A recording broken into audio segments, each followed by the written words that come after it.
Dave. We'll get started with Dave, who might have stolen a base here 14 years ago. A lot younger.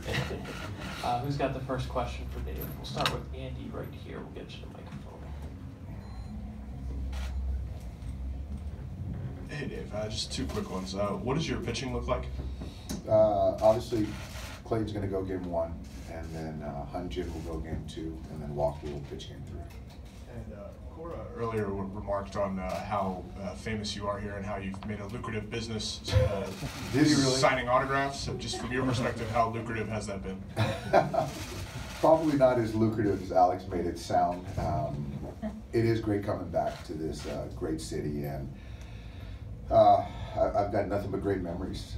Even flying into Logan, and just this time of year, this city, the leaves changing, and then you drive up to Fenway Park, and it all just kind of comes back to 2004, and the teammates that I had, the coaches, and that energy that only Fenway Park has. So to kind of recount that, and you take it on another level of Alex and I were former teammates and very good friends, and competing with each other, against each other, and to kind of see our different paths and where we've come.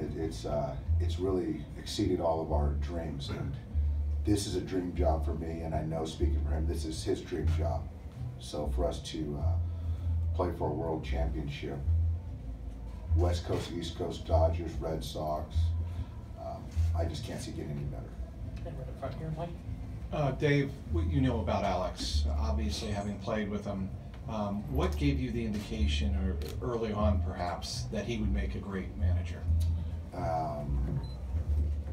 First off, he loves the game of baseball. He has a crazy passion for it. Very detail oriented. Always curious about strategies and the why. His ability to focus as a teammate, to just really be able to focus for 3 hours. He has that ability. And lastly, connected people, was a leader, always a leader.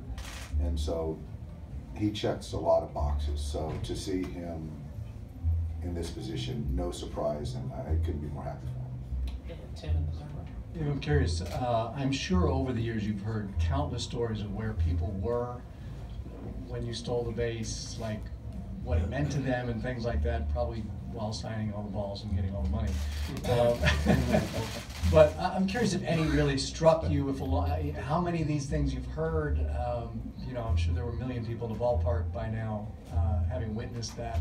But what like the personal part of these stories that you probably hear over and over again has touched you?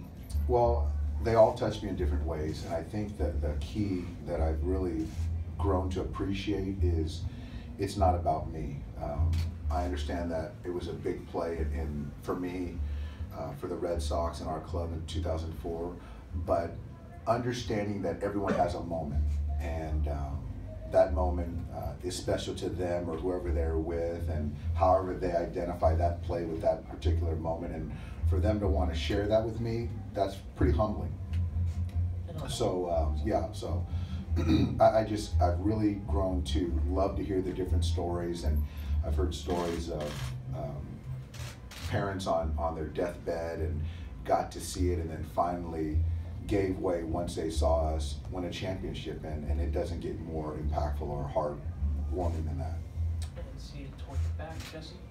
Hey Dave, Yasiel Puig hit a 3-run homer last series. He's also had a few mental laps earlier in the playoffs. How do you balance that risk-reward when inserting him into the lineup, and what are your expectations for him this series? Yasiel's had some mental lapses. Is that right? There's certainly our job as coaches is to continue to teach players, and there's certainly a lot of upside with Yasiel. There's a lot of energy. There's a little bit, or maybe a little bit more of there's some recklessness. So my job, the coach's job, is to continue to embrace it to some extent, but also harness it. So there is a balance, but certainly with Yasiel, the net is certainly a positive. And to your right, Ken. Dave, Manny Machado obviously was a very, he's got a lot of attention during this playoff run, and he has a history with this fan base as well. Just wondering how you feel he's dealt with being the villain. Well, for us, he's posted. He prepares every game. He's doing whatever he feels necessary to help us win baseball games. I don't think the attention that he's receiving is affecting him. I think he just has a good way to channel that for the positive.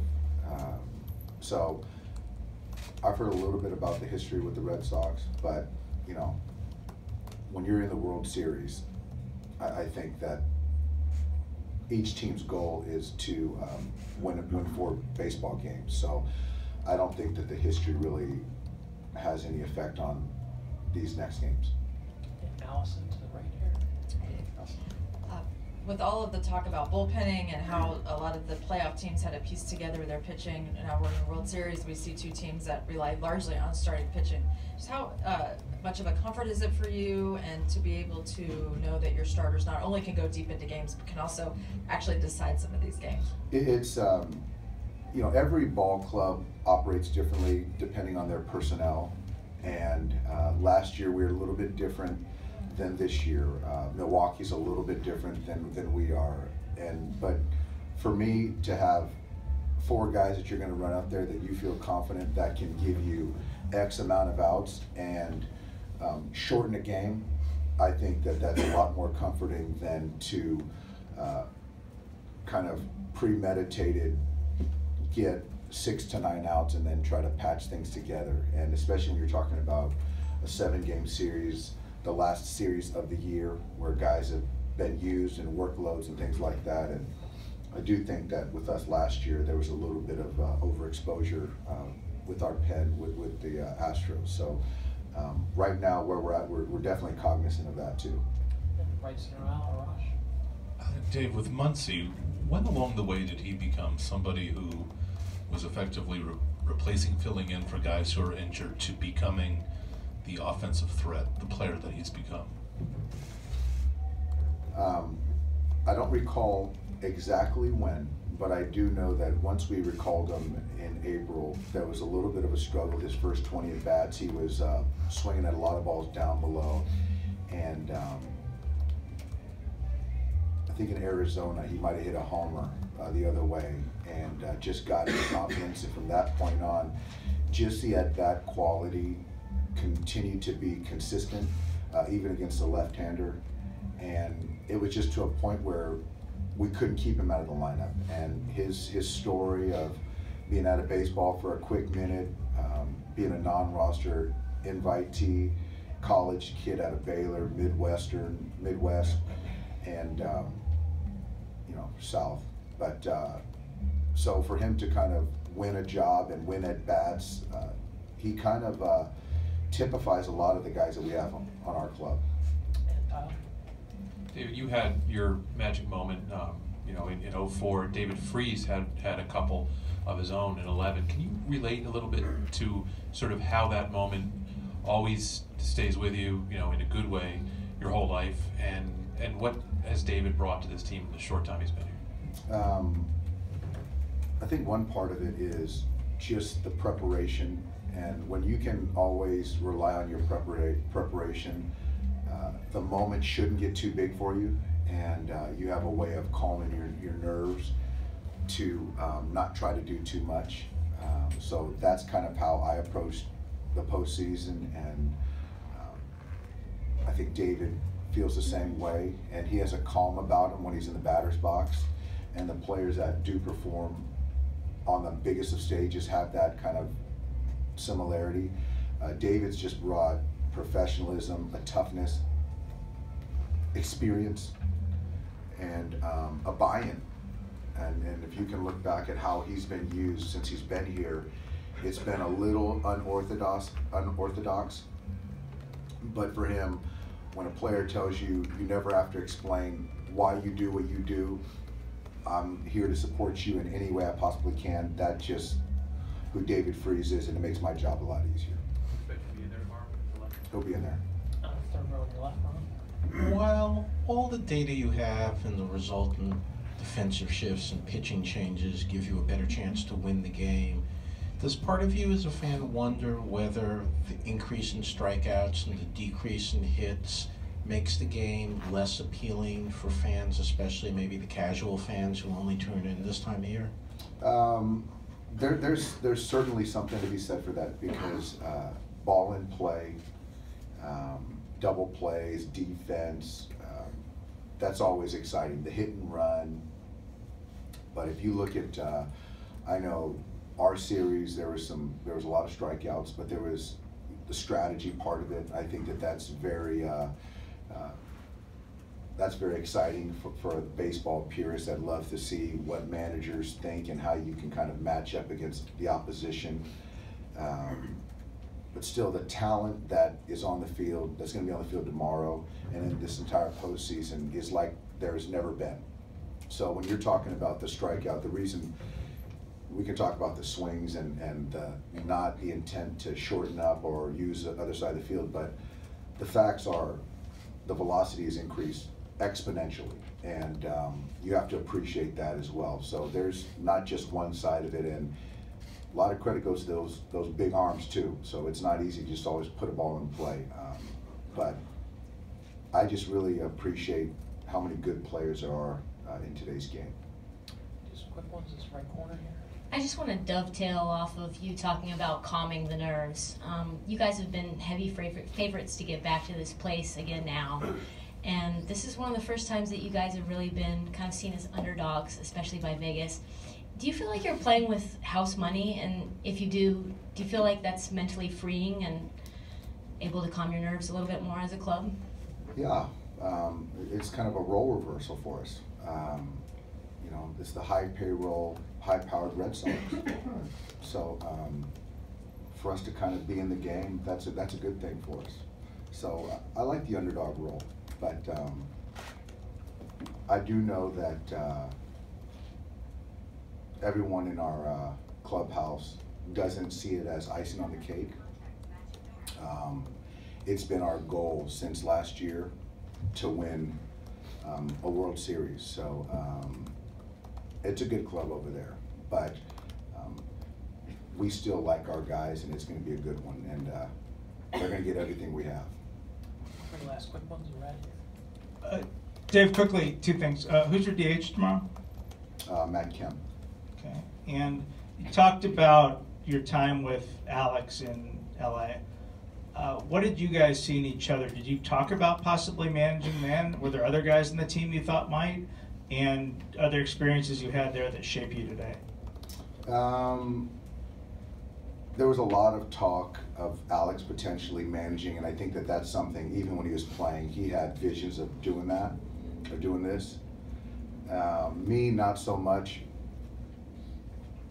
But we didn't talk about it a whole lot. But I know that Jim Tracy was our manager, and we talked about a lot of strategies and being in this game for the long haul and just loving this game of baseball. So however it was going to play out, but I was pretty certain that Alex was going to be in this chair at some point. We'll do two last ones, the right center around there. Dave, do you have any concern about you pitching Game 2 instead of Game 3 because he was better at Dodger Stadium and the Fenway Park is a total new place for him? So No.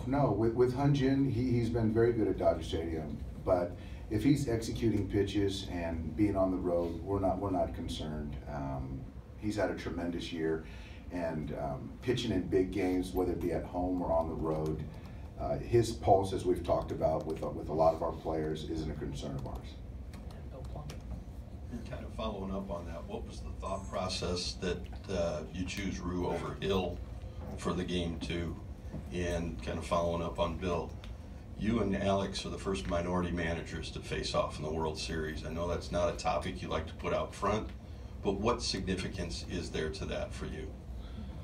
Well, to the Rue question, we just feel that for him to be able to pitch 2 games in this series, he's had a short one here in Milwaukee, but the rest he's on turn, and we like Walker behind him, and we like Walker pitching at home, and with Rich getting a little bit extra time pitching at home, which he pitches well there too, so we just feel comfortable with that, the way we line things up. As far as the 2 minority managers, I guess opposing each other first time in Major League history, World Series history, it's I don't take a whole lot of time and kind of thinking about it, but when I do, as in right now, it's special, and it's, again, it's not about myself or Alex, and just to see the minorities get opportunities and perform and do well, I think that gives opportunities for others. And so there's a responsibility that I know that Alex shares and I do, to do things the right way and to be, good leaders. And so, up to this point, I think we've done a pretty good job, but I hope more minorities get opportunities, certainly. We'll finish up with Hazel. Hi, Dave. Just piggybacking off that, are you happy with how baseball has been able to diversify at the managerial level? Do you think there's enough minority managers out there right now? I don't think that, I think there could be more, certainly, but I'm not in tune with every single managerial process, but being on the diversity committee that I am on and trying to get opportunities in higher positions for minorities, men, women, I think that the needle is moving, maybe not as quickly as most people would like, but I'm always encouraging minorities to get opportunities. But like Alex said, we don't do the hiring, so but to look across the field and see a minority in the dugout certainly is exciting. Dave, thanks so much for your time. Thanks, Mike. Appreciate it.